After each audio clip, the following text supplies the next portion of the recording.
আজ আন্তর্জাতিক যোগ দিবস। যোগ অনুশীলন এবং শারীরিক ও মানসিক সুস্থতা পালনের জন্য এটি আন্তর্জাতিক দিবস হিসাবে পালিত হয়। প্রতি বছর 21শে জুন তারিখটি এই আন্তর্জাতিক যোগ দিবস হিসাবে পালিত হয়। এই দিনটিকে অনেকে যোগ দিবস বা বিশ্ব যোগ দিবসও বলে থাকেন। যোগ হলো প্রাচীন ভারতে উদ্ভূত এক বিশেষ ধরনের শারীরিক ও মানসিক ব্যায়াম এবং আধ্যাত্মিক অনুশীলন প্রথা বা যোগ ব্যায়াম। এর উদ্দেশ্য মানুষের শারীরিক ও মানসিক সুস্থতা বিধান করা। এই প্রথা সুদূর অতীতকাল থেকে আজও ভারতে প্রচলিত আছে। সুদূর অতীতের মহামুনি পতঞ্জলি এই যোগ সম্পর্কে একখানি বিখ্যাত গ্রন্থ রচনা করেছিলেন। সেই অতীত যুগ থেকে বর্তমান কাল পর্যন্ত তাই এই যোগ সমানভাবে ভারতবাসীর কাছে সমাদৃত হয়ে আসছে। কিন্তু 2014 সালের 27শে সেপ্টেম্বর ভারতের প্রধানমন্ত্রী নরেন্দ্র মোদী যখন রাষ্ট্রের সঙ্গে ভাষণ দিচ্ছিলেন, তখন তিনি 21শে জুন তারিখটিকে আন্তর্জাতিক যোগ দিবস হিসাবে ঘোষণা করার একটি প্রস্তাব রেখেছিলেন। সেই প্রস্তাবের পরিপ্রেক্ষিতে সেই বছরের 11ই ডিসেম্বর জাতিসংঘের সাধারণ সভা 21শে জুন তারিখটিকে আন্তর্জাতিক যোগ দিবস হিসাবে ঘোষণা করেন। তারপর থেকেই প্রতি বছর 21শে জুন তারিখটি আন্তর্জাতিক যোগ দিবস হিসাবে পালিত হয়ে আসছে। অর্থাৎ জাতিসংঘে এই প্রস্তাবটি গ্রহণ করার মাধ্যমে সমগ্র বিশ্ব ভারতের আধ্যাত্মিক প্রথাকে স্বীকৃতি জানিয়েছিল। আপনারা শুনলে অবাক হবেন যে 21শে জুন তারিখটিকে যখন জাতিসংঘ আন্তর্জাতিক যোগ দিবস হিসাবে ঘোষণা করে, তখন পৃথিবীর 177টি দেশ এই প্রস্তাবকে সমর্থন জানিয়েছিল। এর মধ্যে 47টি ইসলামিক রাষ্ট্র ছিল, যারাও দুহাত তুলে এই প্রস্তাবকে আকুণ্ঠ সমর্থন জানিয়েছিল। ভারতবাসীর এই বিশ্বাসকে বিশ্ববাসী স্বীকৃতি জানিয়েছিল।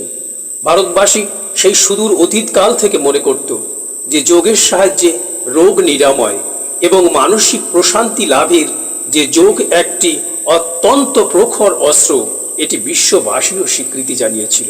তারপর থেকেই এখনো পর্যন্ত প্রতি বছর এই দিনটিতে লক্ষ লক্ষ কোটি কোটি মানুষ যোগের গুরুত্বকে স্বীকার করে এই দিনটি পালন করে থাকে। তাই গোটা বিশ্ব এই যোগের গুরুত্বকে স্বীকৃতি জানাচ্ছে। ভারতবাসীর সঙ্গে বিশ্ববাসীও আজ উপলব্ধি করতে পারছে যোগ হলো রোগ নিরাময়ের এক অত্যাশ্চর্য হাতিয়ার এবং মানসিক প্রশান্তি লাভের এক অদ্ভুত অস্ত্র। যোগ কথাটির অর্থ হলো মিলন, অর্থাৎ দেহের সঙ্গে আত্মার মিলন, আত্মার সঙ্গে পরমাত্মার মিলন, দৈহিক ও মানসিক সমন্বয়ের মাধ্যমে রোগ নিরাময়। এই মিলন কেবলমাত্র আত্মার সঙ্গে দেহের নয় বা আত্মার সঙ্গে পরমাত্মার নয়, জাগতিক ক্ষেত্রেও এই মিলনের গুরুত্ব অপরিসীম।